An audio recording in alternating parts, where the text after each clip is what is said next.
Hello everyone, it's June and it's Roadmap Radar time again. This show is a monthly roundup of all the new features coming to Microsoft 365. I've scoured that roadmap and picked out all the best bits that I think you'll be interested in so you don't have to. This month, as usual, I've got tons of new features for Teams and SharePoint to show you. But let's start with a big update for Outlook. The new Outlook for Windows is available now in preview. This update gives Outlook a brand new appearance, so now it looks and feels more like Outlook on the web. It brings some of the web features as well, like board views for calendar. You can turn on the new Outlook if you're in the Office beta channel. You'll see a new Outlook toggle to switch on to the preview. Now admins can manage who has access, but will have to disable it if they don't want their team to use it. I've not seen a time frame for its general release yet, but you can try it today if you're in the Office beta channel. And now on to Teams. So shared channels for Teams are currently in preview, but will be generally available in the next few weeks. This is a new channel type in addition to the standard and private ones you already see in Teams. It allows team owners to share channels with people outside of their team, and that even includes people outside of your organization. Now we can just share the channel and not the whole team. This channel supports posting and scheduling meetings and meet nows, and it has its own SharePoint site for storing files like a private channel does. We've covered shared channels a couple of times already, and I'm testing them with customers and partners, and so far so good. Shared channels for Teams is in preview now, but will start rolling out to everyone in mid-July and should be complete by the end of August. And for those of you who like to talk to yourselves in the real world, Chat with Self is coming to Teams. You'll be able to open up a chat and put yourself in the to line. And if you know why this is useful, then please let me know in the comments because I have no idea. Chat with Self should be available to everyone by the end of June.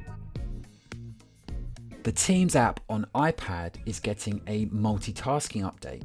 The users will now see a collapsible right-hand panel during meetings. And this will mean that we'll be able to see the chat or the participant lists alongside the ongoing meeting. Multitasking on iPad is rolling out now and should be complete by the end of June. Chat bubbles are coming to iOS and Android. With this update, we'll see chat bubbles for meeting messages on our mobiles. Previews for chat messages will appear on the meeting stage for a few seconds for the most recent 2 messages. We'll be able to turn them off temporarily in the current meeting by tapping on the snooze button, and we can turn them off permanently using Don't Show Chat Bubbles in the ellipsis menu. Chat bubbles for iOS and Android is rolling out now and should be complete by the end of June. A new question type is being added to polling in Teams meetings. The rating question type is being added to give us another way of getting feedback from the meeting participants. Meeting owners can create and launch rating polls and share the results live. The rating question is rolling out now and should be available to everyone by the end of July. We'll soon be able to join Teams meetings with an ID and a passcode, just like in Zoom. So this feature is coming to Teams on desktop, mobile and web. Now, when we create a scheduled meeting in Teams, the ID and a passcode will be added to the invitation. And we'll also see that information when we open the meeting in Outlook. There'll be a new button on the Teams calendars that will let us join a meeting using an ID and a passcode. And there'll be a public web page where we can do the same thing. And we'll soon see a button on the mobile app as well. The meeting IDs are rolling out starting in July and should be complete by the end of July. This new Teams feature is called Collaborative Annotation, and it's going to let presenters annotate other people sharing during Teams meetings. So whenever we're sharing our screen, we'll be able to turn on collaborative annotation with a new pen icon on the sharing toolbar. The red outline around the screen share will then turn blue, and all the participants will see the Microsoft Whiteboard toolbar at the top of the shared screen.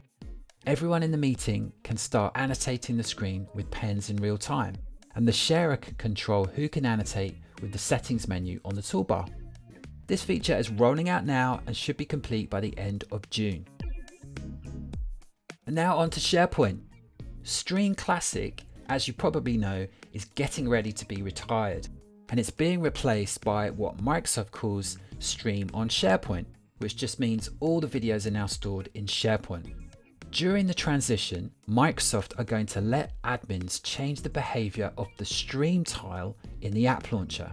Right now, it points to the classic Stream homepage. But now, from the SharePoint Admin Center, admins will be able to switch to the new Stream on SharePoint homepage instead. And this feature is rolling out now and should be complete by the end of June. Microsoft are making a couple of updates to channel sites, and these are the special SharePoint sites that are connected to private and shared channels. So first of all, the site permission panel is being added back into channel sites.